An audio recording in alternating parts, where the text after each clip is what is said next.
فالق الإصباح وجعل الليل سكنا والشمس والقمر حسبانا ذلك تقدير العزيز العليم۔ فالق الاصباح، اب یہ فلق دوسرا بھی ہے، وہ ہے صبح کا پھاڑنے والا، رات کی سیاہی کا پردہ چاک کر کے سپیدہ سحر کو نمودار کرنے والا۔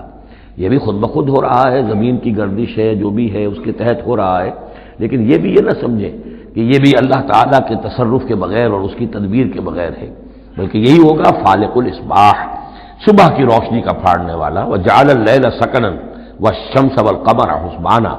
اب دیکھیے یہ ہے وہ آلاء اللہ، جن کے حوالے سے اللہ کی عظمت، اللہ کی صفات، اللہ کی قدرت، ان سب چیزوں کو نمایاں کیا جا رہا ہے۔ التذکیر بآلاء اللہ۔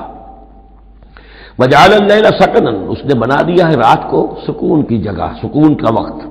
والشمس والقمر حسبانا، اور سورج اور چاند کو اس نے بنا دیا حساب کے لیے، وہ حساب کا ایک نظام ہے جس کے تحت چل رہے ہیں، اسی سے دن وجود میں آ رہے ہیں، رات وجود میں آ رہی ہے، اسی سے مہینے وجود میں آ رہے ہیں۔ ذالک تقدیر العزیز العلیم، یہ اندازہ ہے مقرر کیا ہوا اس ہستی کا جو العزیز ہے اور العلیم ہے، زبردست ہے اور سب کچھ جاننے والی ہے۔